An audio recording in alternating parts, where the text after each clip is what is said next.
Hello, PreCalc. It's Thursday, and we're looking at the sum of a geometric series. So it seems like something we've done recently, but I'm going to put a little twist on it. So I'm going to change this title slightly, and you'll see what I'm going to do. Before I decide what that is, I'm going to add 2 plus 4 plus 8 plus 16 plus 32 plus ... So therein is our interest tonight, in the ... dots. Because when that happens, that means that that series goes on forever. We notice that the common ratio, the number that you multiply each number to get the successive number, is 2. So r equals 2. And I'm wondering what that sum is if I go on forever. Well, we have a formula for the sum of a sum of a geometric series. So I'm going to apply this infinite series to this expression. So our n is now infinity. So we're going to go on for an infinite number of numbers, and we're going to start with a sub 1 to 1 minus r to the infinity over 1 minus r. So let's talk about that. I'm sorry, r we know. Sorry. 2 to the infinity. So let's talk about that. Right in here is where I want our discussion to center.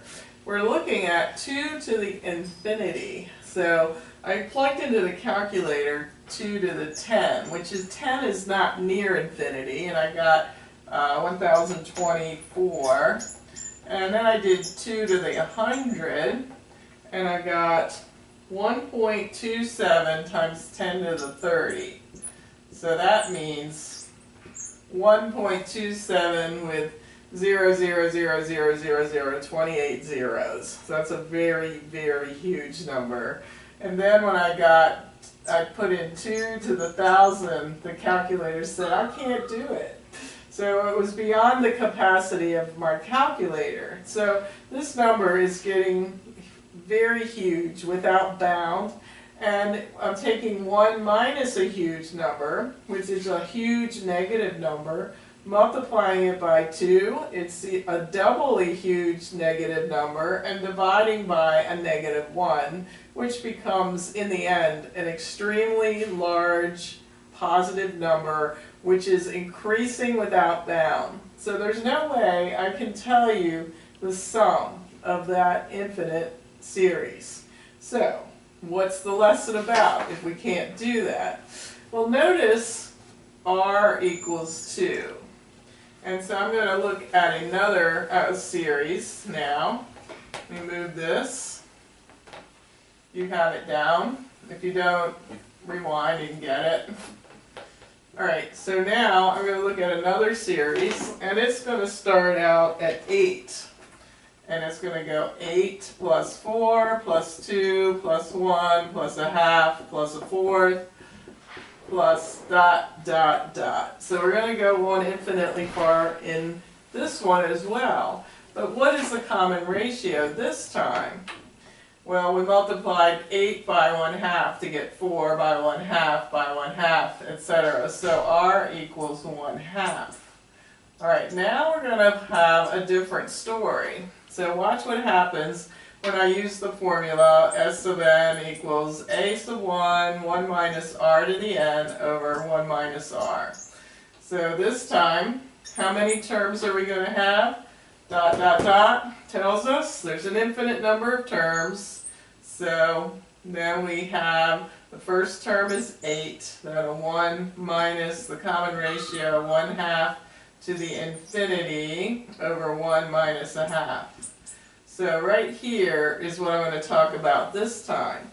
What happens now when I take 1/2, say, to the 10, which again is not even near infinity? I get 1/2 to the 10 is 0.000977. So pretty small number. And when I took 1/2 to the 100, which even in terms of infinity is still not very close.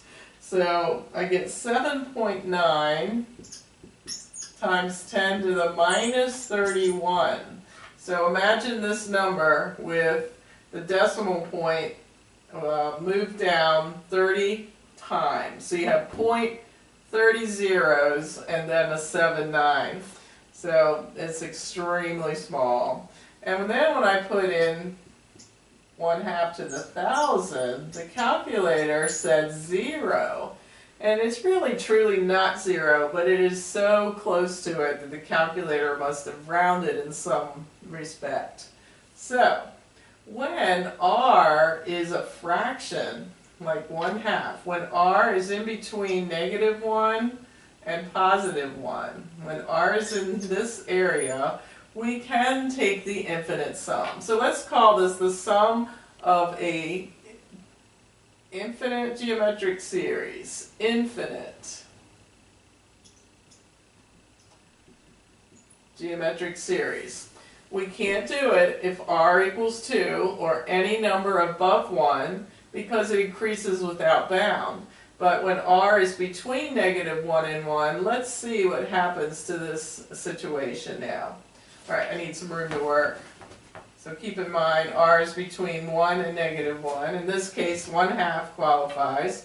So the circled part came out to be in infinity, it equals 0. So we have 8 times 1 minus 0 over 1 minus 1/2.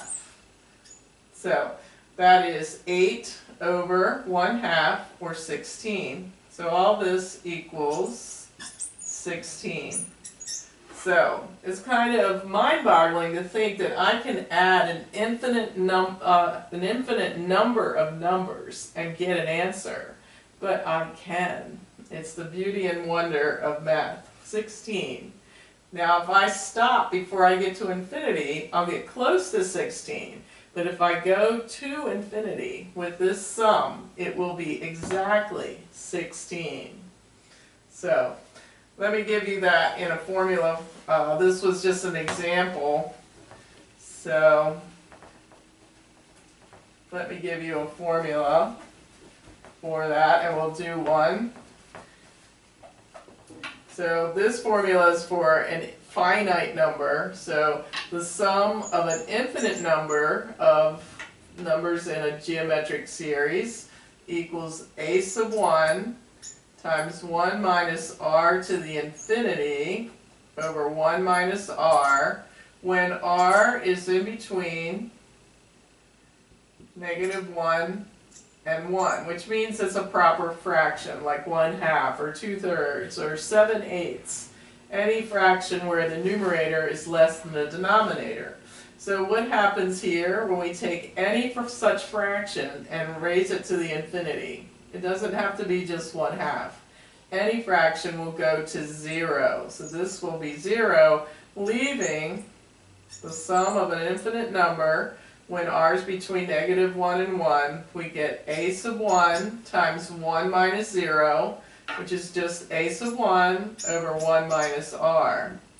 It always kind of intrigued me, or I thought it was funny, that the formula for an infinite number looks a lot more simplified than it does for a finite number. But that's the way it is. So let's use this formula to do this problem. Suppose I have 3 plus 0.3 plus 0.03 plus 0.003 plus ... Okay, I'm going on forever. So that tells me that I'm looking at an infinite series. And when I'm doing that, I can just use this now. I don't have to go through the who struck and think it all out. I can just use the formula which we have developed and we are comfortable with. So the sum of an infinite number, and first of all we have to check r and see if it is between 1 and -1. So what did I multiply 3 by to get 0.3? And what did I multiply 0.3 by to get 0.03?